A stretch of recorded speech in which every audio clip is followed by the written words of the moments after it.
Saira ma'am. Record. हाँ ठीक है, चलिए अब कौन स्टार्ट कर रहा है सबसे पहले? अनुष्का, यू। ठीक। तो आज का हमारा रिवीजन ततारा वामीरो कथा और प्रेजेंटेशन आरंभ अनुष्का कर रही है। और ध्यान रखिएगा क्लास में सभी का सहयोग हो, सबकी सहभागिता हो। जिसको जो डाउट हो प्लीज पूछिएगा। यस मैम, 1 मिनट बस। यस मैम, स्टार्ट करें मैम। यस बेटा, प्लीज।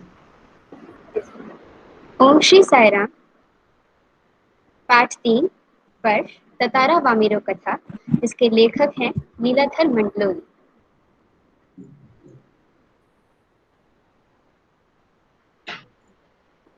सार, यह कथा अंडमान निकोबार द्वीप समूह की है।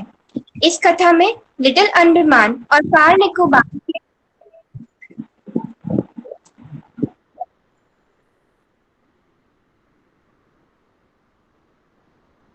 क्या हुआ प्रियांशी?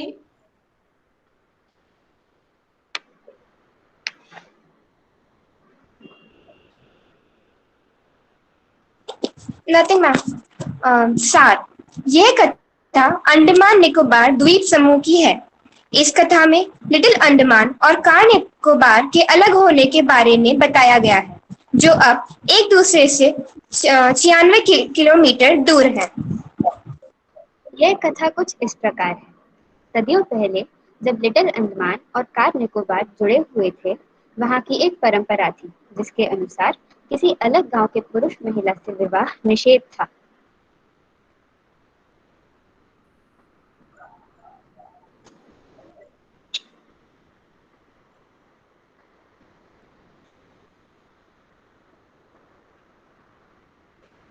अनुष्का आगे बढ़ाइए। मैम, बढ़ा दिया है। हाँ तो बोलिए। एक समय ततारा और एक वामिरो समय ततारा और वामिरो एक दूसरे से प्रेम करने लगे, किंतु समस्या यह थी कि वे दोनों अलग अलग गांव के थे।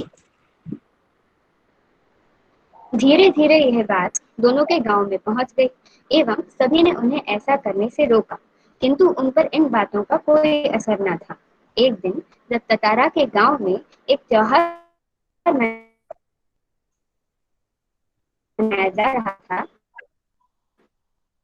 वहां अन्य गांव के लोग भी आए थे, जिनमें वामिरो और उसकी माँ भी थी। सबसे छुपते हुए मिलने लगे। वामिरो ततारा को देखते ही फूट फूट कर रोने लगी, जिसे सुनकर उसकी माँ भी वहां आ गई और उन्हें बहुत खरी खोटी सुनाई। इस सब से ततारा आग बबूला हो उठा।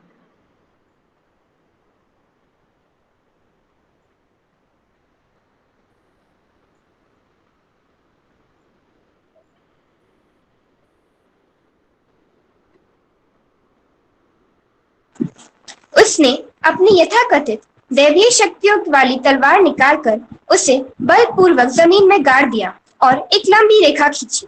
वह पसीने से लथपथ हो गया। अचानक वह रेखा चौड़ी होती गई एवं वहां की धरती दो टुकड़ों में बट गई। वामिरो एक तरफ ततारा को पुकार रही थी और दूसरी तरफ ततारा वामिरो का नाम लिए जा रहा था।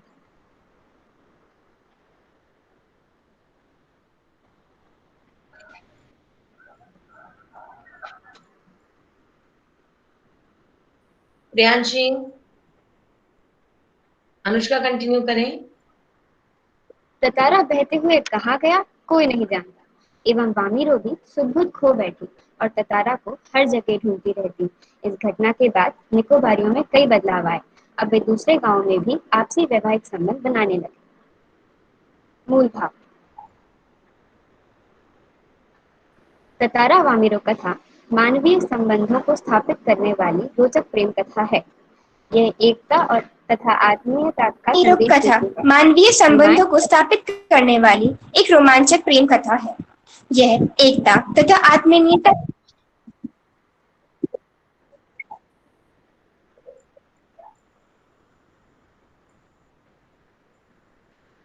Priyanshi,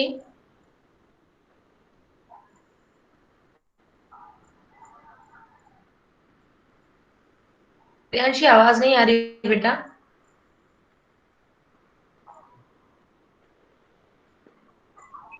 yes ma'am. ततारा वामिरो कथा मानवीय संबंधों को स्थापित करने वाली रोचक प्रेम कथा है। ततारा वामिरो कथा मानवीय संबंधों को स्थापित करने वाली रोचक प्रेम कथा है। एकता यह एकता तथा आत्मीयता का संदेश देती है। सीमाएं अथवा सरहदें मनुष्य के दिलों को नहीं बांट सकती। प्रेम ही सत्य है। किसी भी मनुष्य का दूसरे मनुष्य से प्रेम होना स्वाभाविक है। प्रेम को बांटने वाली भावना विनाश का कारण बन सकती है। अतः व्यर्थ की रूढ़ियों को अपने हृदय पर राज ना करने दें, क्योंकि ऐसे कृत्य किसी भयानक परिणाम में परिवर्तित हो सकते हैं। Very good.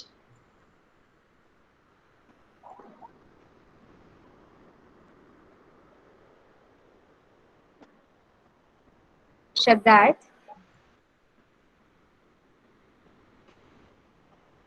शब्द अर्थ अनमनस्यता पूर्वक प्रियांशी, अनमने भाव से इस शब्द निर्निमेष का फिर से उच्चारण।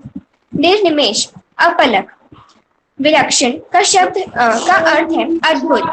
आज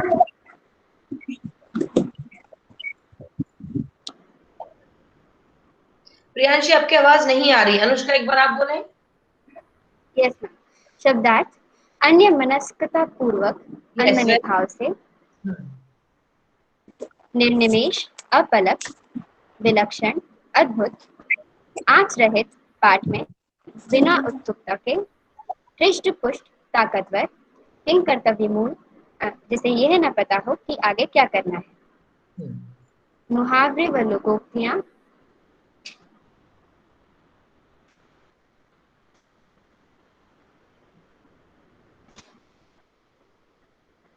बोलिए। बाट जोहना प्रतीक्षा करना सुदबुद होना किसी चीज का ध्यान न रहना खबर का हवा की तरह बहना किसी बात का तेजी से फैलना। धन्यवाद। वेरी गुड, अति उत्तम।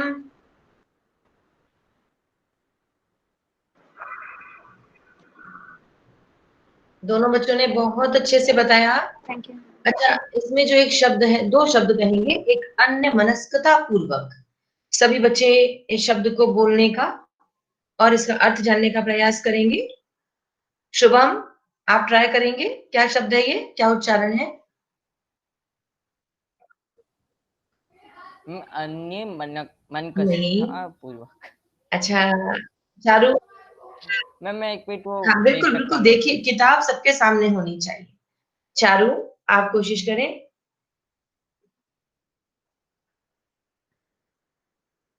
अच्छा, जब तक चारू नहीं। मैम मैं हाँ क्या करें। करूँ? शुभम, अन्य मनस्कता मैम पूर्वक, ठीक अन्य है। मनता पूर्वक। ओके, जैसिका, आप बोले। यस। कोई बात नहीं चारू, आपका माइक ओपन नहीं हो रहा, कोई बात नहीं। जेसिका,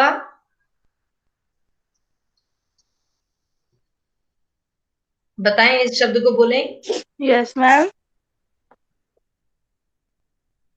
ओके, गुड, अन्य गुड मनस्तता एफर्ट। पूर्वक। और कौन कोशिश करेगा? और कौन कोशिश करना चाहेगा? नक्षत्र मैम।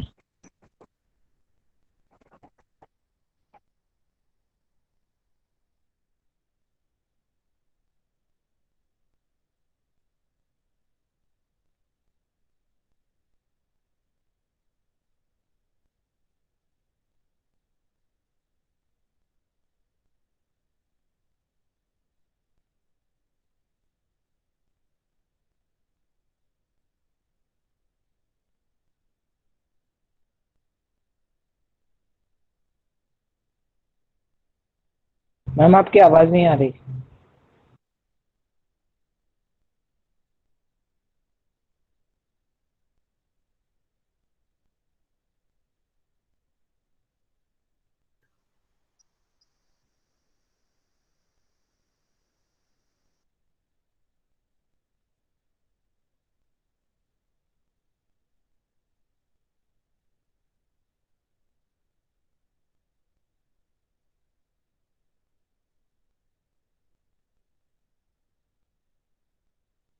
मैम आपकी आवाज नहीं आ रही।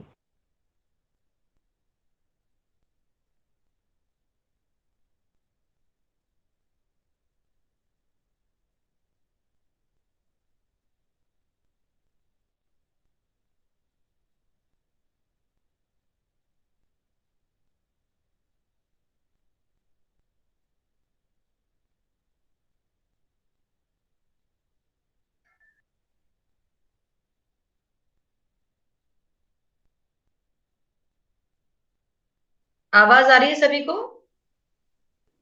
Yes yes ma'am. Yes ma'am, अब आ रही है। ओके, आज हो ही रहा है, बार बार नेटवर्क इश्यू हो रहा है, कोई बात नहीं। अच्छा, आखिरी शब्द एक और था, किम कर्तव्य विमूढ़, इसका उच्चारण करें मितुषी जैन।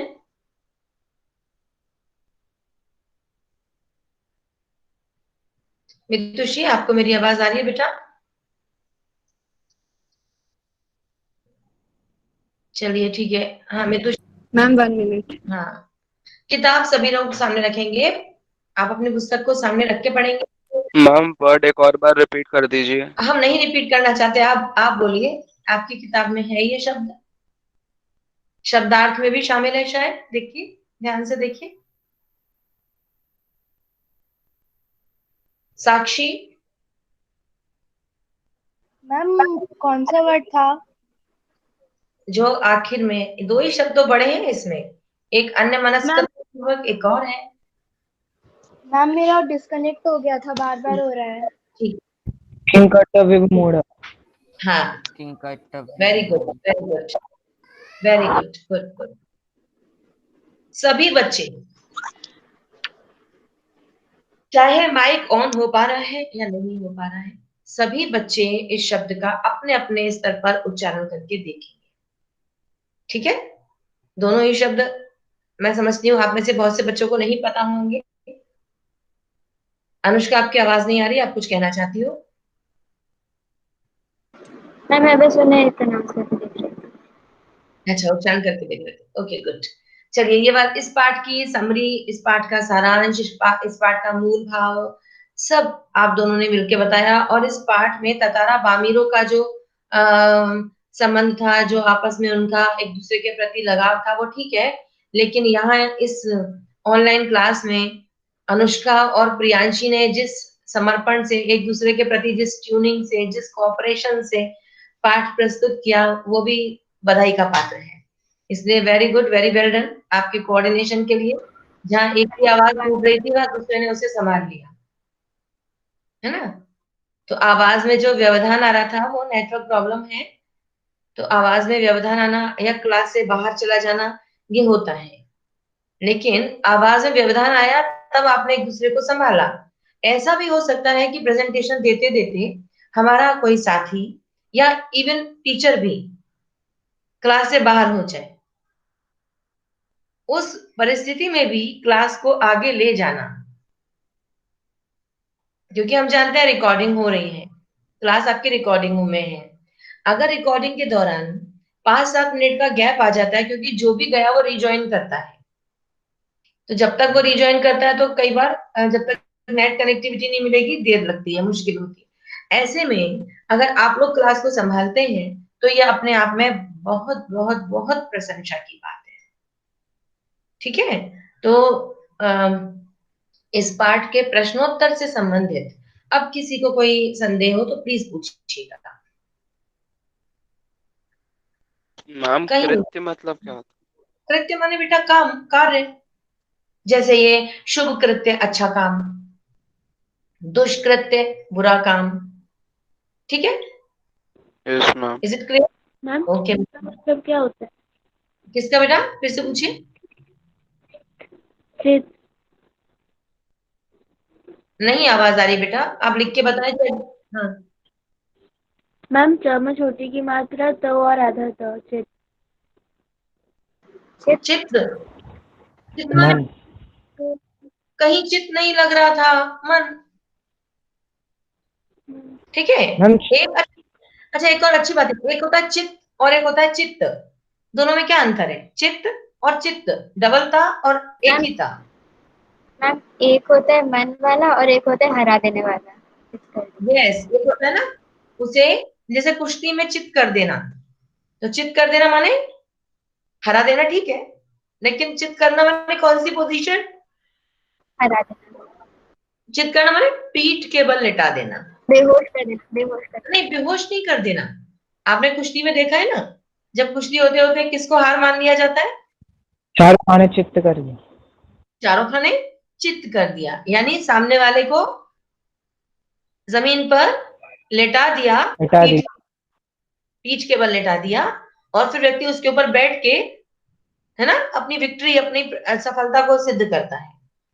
तो चित कर देना यानी उसे पराजित कर देना। Very good, very well done. अच्छा, अब बताएं हर्षित, आप कुछ कह रहे थे? क्षोभ मतलब दुख होता है। बिल्कुल, क्षोभ। हाँ, यस। क्षोभ माने दुख, दुख। गुड। मैं समझती हूँ जो बच्चे बिल्कुल मूक दर्शक बने बैठे हैं, मूक दर्शक बने बैठे हैं, उनको भी सब बातें समझ में आ रही होंगी। अभी अगली क्लास में मैं एक एक का नाम लेके पूछने वाली हूँ अटेंडेंस लिस्ट के अकॉर्डिंग। कोई नहीं बच पाएगा, कोई नहीं छुप पाएगा, सबको आंसर करना है, और जितना ये रिवीजन हो गया इन सबके उत्तर देने हैं। मैम हाँ बेटा, पूछिएगा। मैम ततारा और बामीरो का मतलब क्या है? वो तो उनका नाम है। कभी कभी नाम सार्थक होते हैं, कभी कभी नाम, और ये भी है कि वो अंडमान निकोबार के थे, हो सकता है उनके नाम का कोई अर्थ भी हो, लेकिन वो उनकी अपनी भाषा में रहा हो। ठीक है, तो नाम कई बार सार्थक भी होते हैं, कई बार निरर्थक भी होते हैं। जैसे कि आपके नाम का अर्थ क्या है? Ma'am I think flower. एक फूल, जैसे का। अच्छा, अगर है यस मैम। ओके, अदरवाइज आज कंफर्म करें। और ये भी एक अच्छी बात जैसिका के माध्यम से आई कि हर विद्यार्थी को अपने नाम का अर्थ पता होना चाहिए। ठीक है, गुड। और कोई सवाल? मैम, हाँ रोमियो, पूछिए। मैम शमन का अर्थ क्या होता है? फिर से बोले बेटा। मैम शमन, शमन। शमन करना माने किसी चीज का, जैसे ना को शांत कर देना। ठीक है, नष्ट करना, शांत करना। Okay ma'am. पंक्ति बोले, आप पंक्ति बोले जहां पर से आपने ये सवाल उठाया। Yes ma'am. जब कोई राह ना सूझी तो क्रोध का शमन करने के लिए उसमें शक्ति भर उसे धरती में घोप दिया और हाँ, ताकत से उसे खींचने लगा। हाँ, क्रोध का शमन। अब जो क्रोध को कैसे शांत करे, वो अपने क्रोध को कहीं ना कहीं, क्योंकि अगर उसे क्रोध आ रहा है या उसे कुछ अंदर से इतनी ज्यादा व्याकुलता थी, तो अपनी व्याकुलता को प्रदर्शित करने के लिए अपने क्रोध को बजाय किसी व्यक्ति को मारकर उस हिंसा करने की बजाय उसने अपनी उस दैवीय तलवार को जमीन में घोंप दिया। घोंप दिया माने गाड़ दिया, और फिर उसे पूरी ताकत से, क्योंकि जब क्रोध आता है तो क्या होता है, हमारी जो जितनी एनर्जी है उससे ज्यादा हमारी एनर्जी कई गुना हम उत्तेजना में आ जाते हैं। हम ये नहीं कहेंगे कि जैसे हमारा बल तो बढ़ जाता है, ताकत तो हमारी बढ़ जाती है, और सोचने समझने की क्षमता घट जाती है। कभी महसूस किया, जब क्रोध आता है तो कोई चीज तोड़नी हो, तो किसी को मारना हो, तो किसी पर प्रहार करना हो, तो क्या होता है, हमारी शक्ति इतनी तेज बढ़ जाती है, और वैसे आपसे कहा जाए एक गिलास उठा दो, वो नहीं उठता, और क्रोध में तो न जाने क्या क्या उठ जाता है। लेकिन क्रोध में और हम कहेंगे उत्साह में, एक तो होता है क्रोध और एक होता है उत्साह, वीर रस, वीरता, इसमें अंतर है। क्रोध में रौद्र रस उत्पन्न होता है, और व्यक्ति की शक्ति तो बढ़ती है, और व्यक्ति अपना होश खो बैठता है। जबकि वीर रस में उत्साह का संचार होता है, व्यक्ति की शक्ति उसी तरह से बढ़ती है जैसे क्रोध में बढ़ती है, लेकिन अंतर क्या है, व्यक्ति अपने होश में रहता है। व्यक्ति को पता होता है मुझे क्या टारगेट करना है। उदाहरण दे सकते हैं आप दोनों का, दोनों में अंतर बता सकते हैं कैसे? क्रोध का कोई उदाहरण और वीर का कोई उदाहरण, इसका उत्साह का कोई उदाहरण, दोनों का उदाहरण दे।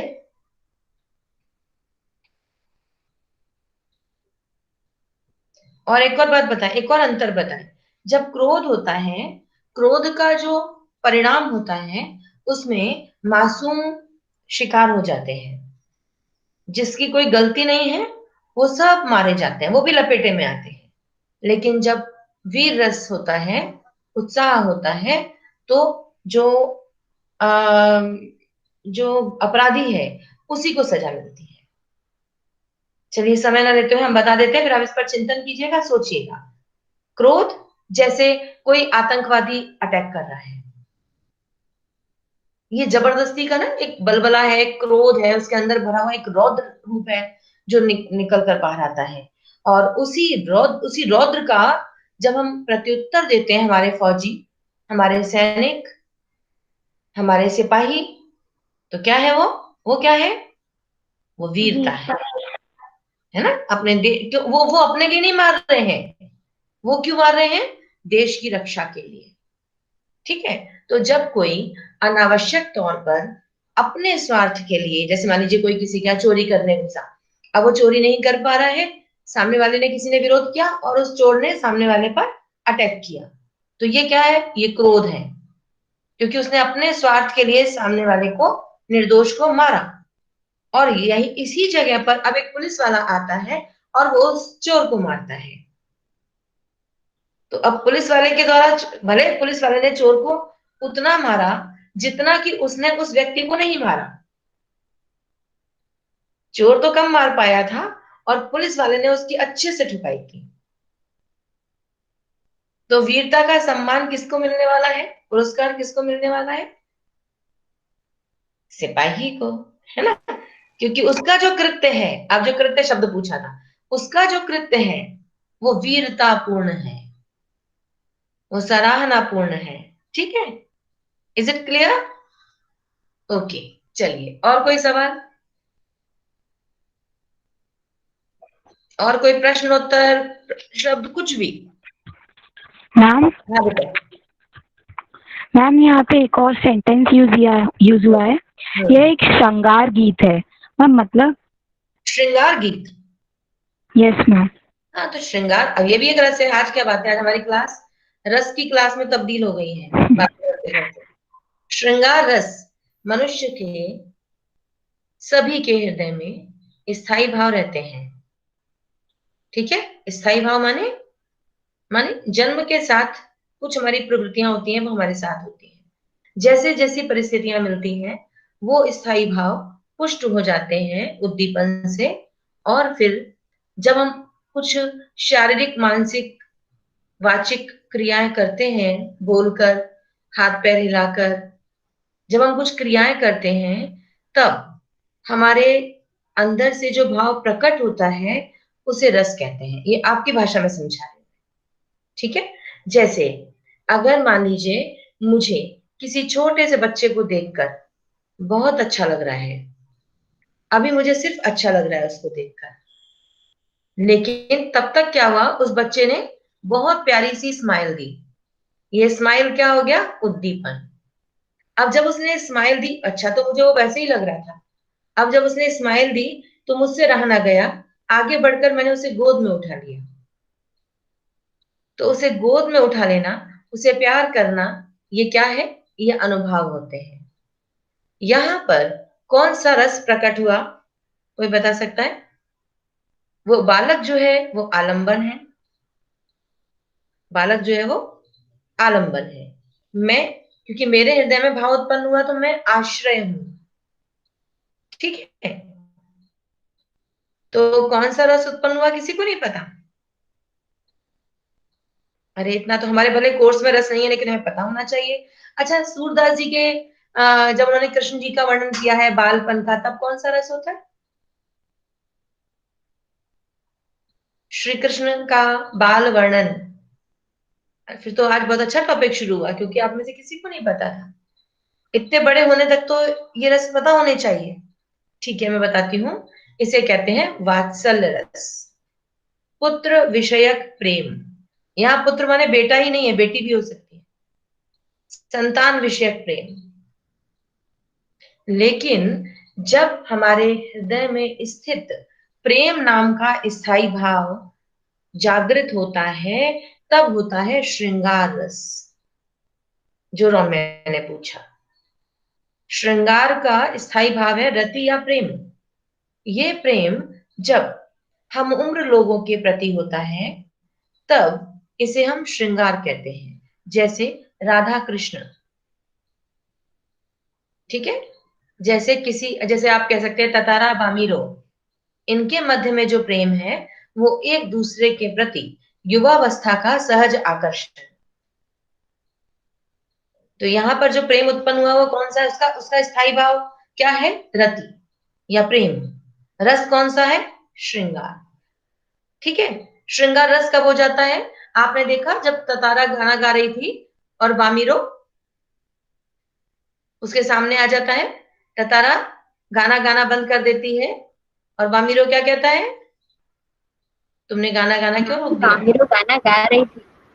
ओ I am very sorry, very sorry. हाँ, तो बामीरो जब गाना गाती है, इसका मतलब आप सब बहुत पारंगत हो गए हो। यदि आपको मेरी बात में तुरंत समझ में आता है तो इसका माने आप सभी ने पाठ को बहुत अच्छे से पढ़ा है। बामीरो जब गाना गा रही होती है, ततारा सामने आ जाता है, बामीरो अपना गाना गाना रोक देती है, तब ततारा क्या प्रश्न करता है? गाना क्यों रोक दिया? रोक दिया गाओ और गाओ। और गाओ। ठीक है, तो फिर यहाँ से गाओ। Very good. तो अच्छा, यहाँ पर ततारा का बामीरो के प्रति जो प्रथम आकर्षण हुआ वो बामीरो के रूप के प्रति हुआ या उसके गायन के प्रति हुआ?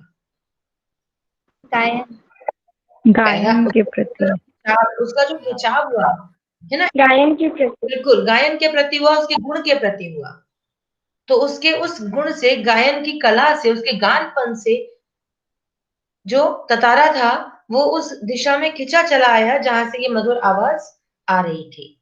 और फिर उनका ये वार्तालाप, उनका ये एक दूसरे को देखना प्रेम रस में, श्रृंगार रस में तब्दील हो गया।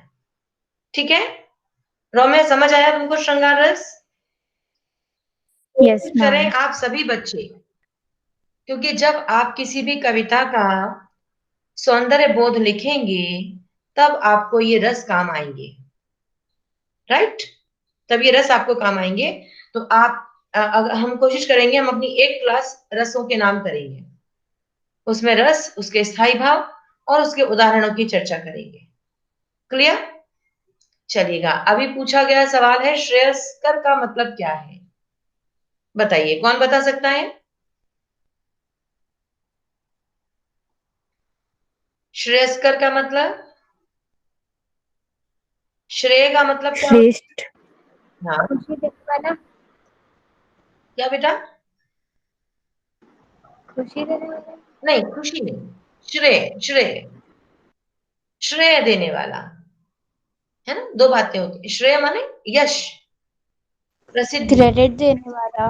वेरी गुड, हाँ वही क्रेडिट यानी यश, प्रसिद्धि, आपको नाम, आपका नाम हो जिस चीज में। ठीक है, very good, good discussion. But again एक बार फिर से मेरा ये निवेदन, हर बच्चा सहयोगी बने, हर बच्चा पार्ट इसमें डिस्कशन में शामिल हो, हर एक कोई अपनी सहभागिता दर्ज करे। एक ही बोल रहा है नहीं, अगर एक विद्यार्थी बोल रहा है तो दूसरा उसका सहयोगी बने, और हम पूरे टाइम अलर्ट और एक्टिव होकर क्लास को अटेंड करें। प्रत्येक के हाथ में किताब हो। तो जैसे हम क्लास में चेक करते थे कि बिना किताब के एंट्री नहीं होगी, वैसे ही अचानक से ऑनलाइन क्लास में भी मैं चेक करने वाली हूँ। किताब दिखाइए, आप कोई सी भी किताब दिखाएंगे तो नहीं चलेगा, आपको, क्योंकि हम कहेंगे जो हम पढ़ रहे हैं, जो हम बातचीत कर रहे हैं वो टेक्स्ट हमें दिखाइए। ठीक है, सो प्लीज गुस्सा ना करना पड़े मुझे, आपके साथ सख्त ना होना पड़े, प्यार से, जितने मधुरता से आप अभी तक सुनते आए हो ना, बस वैसे ही सुनो। प्रत्येक बच्चा किताब लेकर आएगा, प्रत्येक बच्चा लिखने की स्थिति में बैठेगा, पेपर पेन हाथ में होना चाहिए, जहां नोट करना है वहां नोट कीजिए, और जहां आपको कुछ संदेह आ रहा है तो तुरंत उसे लिखिए और पूछिए। ठीक है बेटा, चलिए अगली क्लास में मिलते हैं, और अगली क्लास में थोड़ी सी चर्चा करेंगे, उसके बाद हम अगला पाठ बिहारी लाल, तो इसका भी कोई आप में से प्रेजेंटेशन तैयार कर सकते हैं, आप में से प्रस्तुत कर सकते हैं, और हम फिर व्याख्या करेंगे इसकी। व्याख्या करेंगे, व्याख्या सुनेंगे, समझेंगे, प्रश्नोत्तर और शब्दार्थ की भी चर्चा करेंगे। ठीक है बेटा? ओके। साई राम, शांति पाठ करते हैं। Join your hands, close your eyes.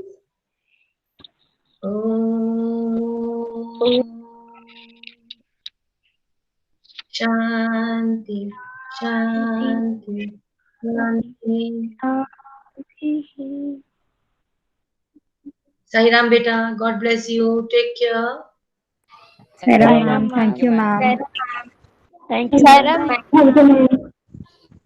Sai Ram.